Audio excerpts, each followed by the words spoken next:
विद्यार्थी मित्रांनो,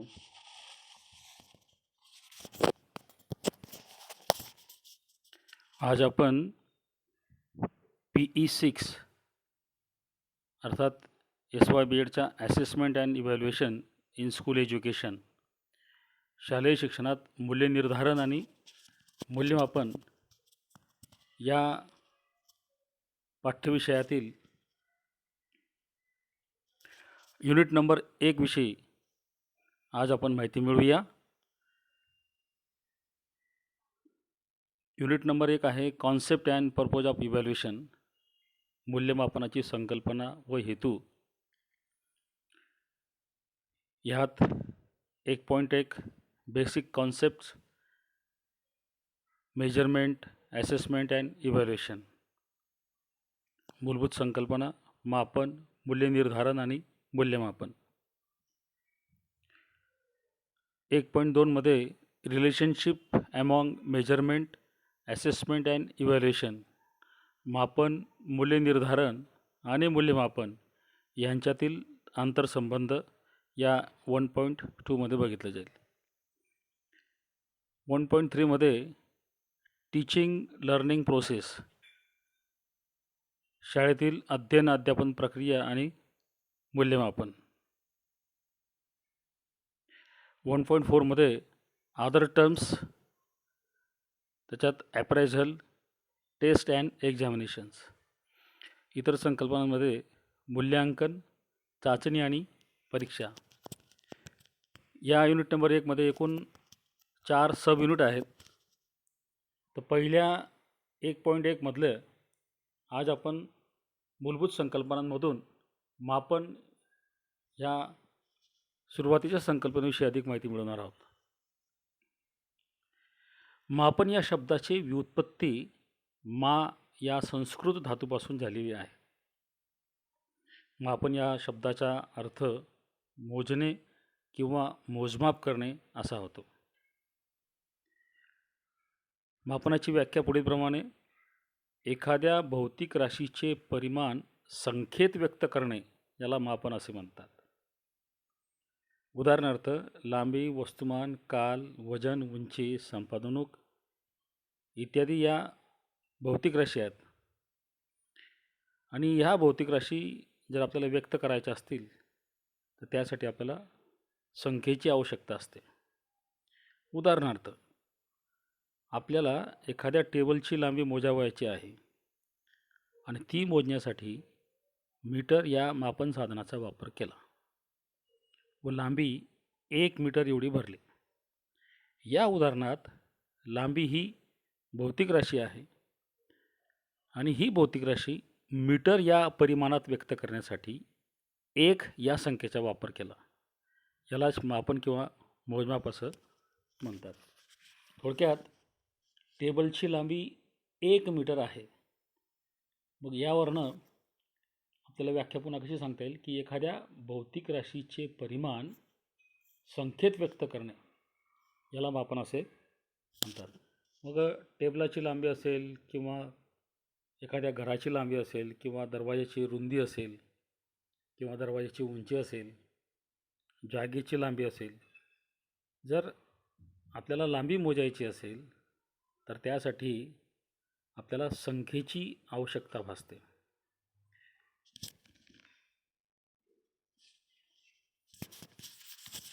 स्टीवन यांनी एक व्याख्या सांगितलेली आहे की measurement is the process of assigning numbers two objects or events.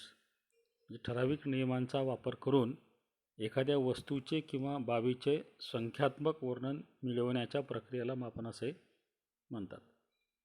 एखाद्या वस्तूचे किंवा बाबीचे संख्यात्मक वर्णन मिळवण्याच्या प्रक्रियेला, पण नियमांचा वापर करून, ठराविक नियमांचा वापर करून. आता उदाहरणार्थ समजा एखाद्या वस्तूची लांबी आपल्याला मोजायची आणि त्यासाठी आपण एखादं मापन साधन वापरलं, मीटर टेप वापरला किंवा मीटर पट्टी वापरली.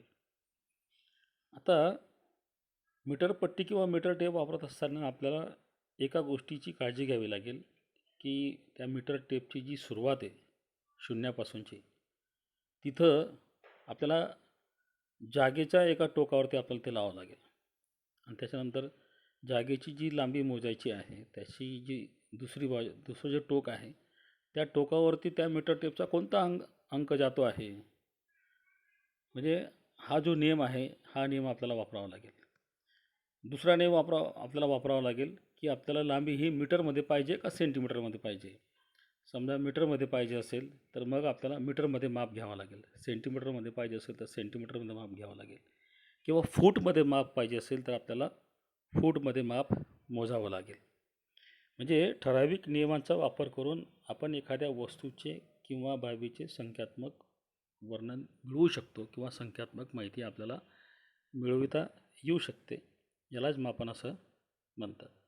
अजून एक व्याख्या खाली दिलेली आहे ती म्हणजे एखाद्या गटातील व्यक्तीचे तिच्या बौद्धिक शारीरिक क्षमतांचे किंवा तिला अनुरूप अशा बाबींची माहिती मिळविण्यासाठी विविध साधने व चाचण्यांचा उपयोग करून संख्यात्मक किंवा गुणात्मक स्वरूपातील माहिती मिळविण्याच्या प्रक्रियेला मापन असे म्हणतात. ही सुद्धा अतिशय खूप चांगली व्याख्या आपल्याला सांगता येईल. त्याच्यात थोडीशी विस्तृत अशी व्याख्या आहे की समजा शालेय विद्यार्थ्यांचा एक गट आहे आणि त्या गटातील विद्यार्थ्यांची समजा बौद्धिक क्षमता आपल्याला मोजायची असेल किंवा आपण बुद्धिगुणांक आपल्याला विद्यार्थ्यांचा मोजायचा असेल तर त्यासाठी आपल्याला एखादी चाचणी वापरावी लागेल. विविध साधने वापरायची म्हणजे काय, म्हणजे आपल्याला एखादी चाचणी वापरावी लागेल बुद्धिगुणांकाची आणि मग ती चाचणी वापर करून ती चाचणी विद्यार्थ्यांना द्यायची आणि चाचणी विद्यार्थ्यांना दिल्यानंतर विद्यार्थ्यांनी जर समजा बरोबर उत्तर दिले असेल तर त्यांना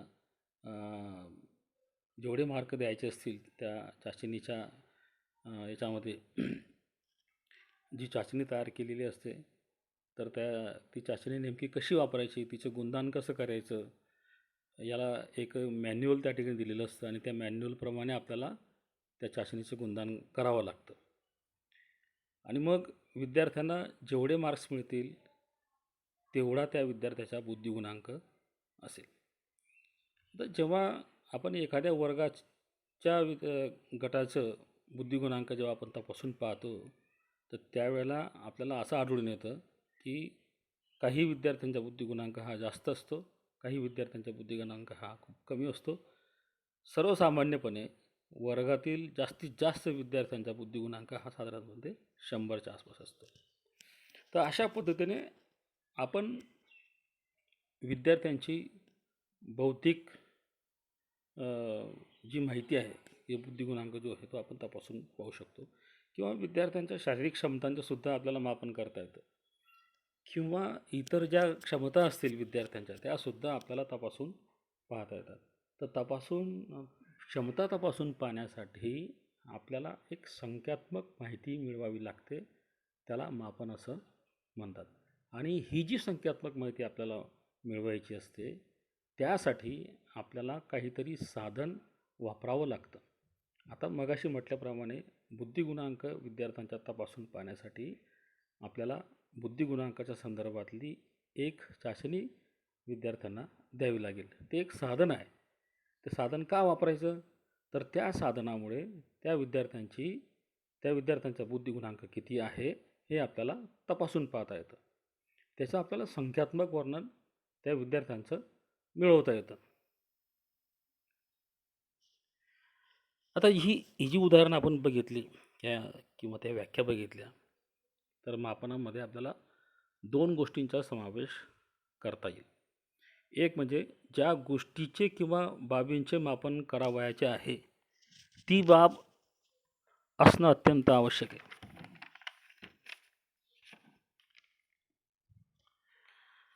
उदाहरणार्थ समजा कापडाची लांबी मोजायची असेल तर आपल्याला कापड आपल्याजवळ असणं अत्यंत आवश्यक आहे. साखर ग्रॅममध्ये मोजायचं असेल तर आपल्याकडे तराजू असणं अत्यंत आवश्यक आहे. तेल समजा मिलीलिटरमध्ये मोजायचं असेल किंवा लिटरमध्ये मोजायचं असेल तर तसं माप आपल्याकडे असणं अत्यंत आवश्यक आहे.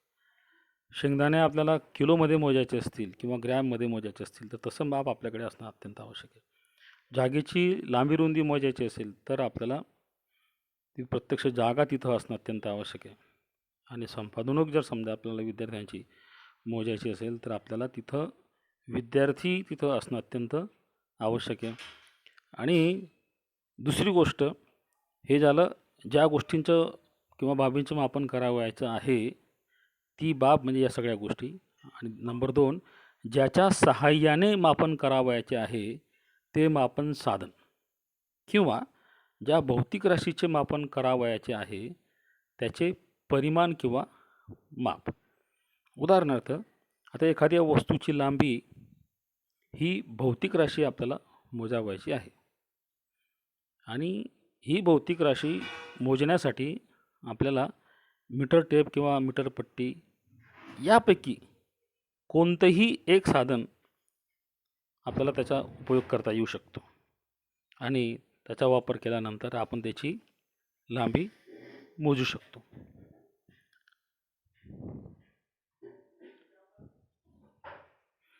आता दुसरं एक एक्झाम्पल या ठिकाणी आहे की समजा अध्ययनकर्त्याची संपादनूक समजा आपल्याला मोजावायची असल्यास त्यासाठी विविध चाचण्या किंवा कसोट्या ही मापन साधने आपल्याला वापरता येतील. आपल्या सगळ्यांना माहिती असेल की एखादं युनिट शिकून झाल्यानंतर शिक्षक विद्यार्थ्यांना ते युनिट किंवा तो घटक विद्यार्थ्यांना किती समजला हे पडताळून पाहण्यासाठी तो शिक्षक त्या विद्यार्थ्यांची एक चाचणी परीक्षा घेतो आणि त्यासाठी एक प्रश्नपत्रिका तयार करतो आणि ती प्रश्नपत्रिका तयार केल्यानंतर ती विद्यार्थ्यांना दिली जाते. ठराविक वेळेमध्ये त्या विद्यार्थ्यांना ती प्रश्नपत्रिका सोडवावी लागते आणि ज्या प्रश्नांची किती प्रश्नांची उत्तरं बरोबर दिलीत त्यावरून विद्यार्थ्यांना जे गुण मिळतात ते म्हणजे संख्यात्मक स्वरूपामध्ये ते एक चित्र नसतं. त्यावरून विद्यार्थ्यांची संपादनूक आपल्याला निश्चित करता येते. म्हणजे विद्यार्थ्यांचं मापन देखील आपल्याला अशा पद्धतीने करता येतं. त्याचं संख्यात्मक चित्रण आपल्याला तयार करता येतं. पण मात्र त्यासाठी गरज असते ती एखाद्या चाचणीची, कसोटीची, प्रश्नपत्रिकेची. आता ही जी उदाहरणं आपण बघितली त्या उदाहरणावरून आपल्याला मापनाचं जे स्वरूप आहे ते पुढील प्रमाणे सांगता येईल. एक म्हणजे मापन हे संख्यात्मक स्वरूपाचं असतं. आपण ही उदाहरणं पाहिली, जिथे जिथं आपण मापन केलं तिथं असं लक्षात आलं की तिथं आपण संख्येचा वापर केलेला आहे. म्हणजे मापनाचे स्वरूप हे संख्यात्मक स्वरूपाचं असतं. नंबर 2, मापनात संख्यात्मक परिमाणाची तुलना अंतर्भूत असते. आता मापनात संख्यात्मक परिमाणांची तुलना अंतर्भूत असते म्हणजे काय की समजा ज्या 2 बाबींची तुलना आपल्याला करावयाची आहे. समजा एकाकडे 5 किलो साखर आहे आणि एकाकडे 1 किलो साखर आहे. तर अशा वेळेला आपण असं म्हणू शकतो की उदाहरणार्थ रमेशकडे 5 किलो साखर आहे आणि किशोरकडे 1 किलो साखर आहे. तर रमेशकडे किशोरपेक्षा 5 पट साखर जास्त आहे असं आपल्याला सांगता येतं. म्हणजे इथं जी परिमाणं आपल्याला जी माहिती पाहिजेत किंवा परिमाणं ती सारखी असली पाहिजेत तेव्हाच आपल्याला ती तुलना ही करता येते. आणि सरतेशेवटी मापनात किती या प्रश्नाचं फक्त उत्तर मिळतं. तो किती चांगला आहे या प्रश्नाचं उत्तर मिळत नाही. तो किती वाईट आहे या प्रश्नाचं उत्तर मिळत नाही. फक्त किती या प्रश्नाचं उत्तर मिळतं. आता यासाठी अजून एक मी तुम्हाला उदाहरण देतो की इयत्ता 10वीतील किशोर नावाच्या मुलाची उंची मोजली असता ती 165 सेंटीमीटर आली. त्या उदाहरणात उंची ही भौतिक राशी सेंटीमीटर या परिमाणात व्यक्त करण्यासाठी 165 या संख्येचा वापर केला. हे झालं मापन. परंतु तो मुलगा बुटका आहे का उंच आहे हे आपण सांगत नाही. म्हणजे मापनामध्ये फक्त संख्यात्मक चित्र आपण गोळा करतो.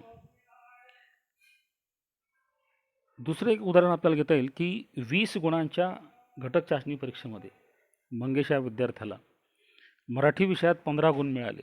याचा अर्थ मंगेश या विद्यार्थ्याचे मराठी या विषयातील घटक चाचणीतील संपादनूक ही भौतिक राशी गुण या परिमाणात व्यक्त करण्यासाठी 15 या संख्येचा वापर केला. यालाच काय म्हणतात? मापन असं म्हणतात. आता 20 पैकी 15 गुण ते किती चांगले आहेत हे सांगता येत नाही, किती वाईट आहेत हे पण सांगता येत नाही. त्यासाठी एक वेगळी प्रोसिजर आहे, वेगळी एक प्रक्रिया आहे, तिला मूल्यमापन म्हणतात. पण आपण फक्त मापन करतो आहोत, म्हणून मापनामध्ये फक्त आपल्याला सुरुवातीला संख्यात्मक चित्र हे गोळा करावं लागतं. आणि म्हणून हे जे आपण स्वरूप बघितलं याच्यामध्ये की मापन हे संख्यात्मक स्वरूपाचं असतं.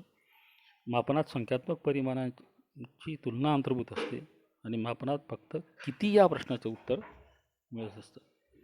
शेवटी आपल्याला पुन्हा असं सांगता येईल की मापन म्हणजे एखाद्या भौतिक राशीचे परिमाण संख्येत व्यक्त करणे, याला मापन असे म्हणतात.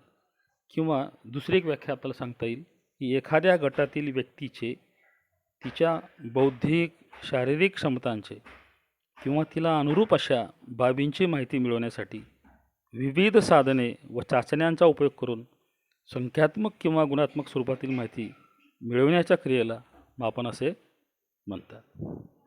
अशा पद्धतीने आज आपण मापनाबद्दलची माहिती मिळवली.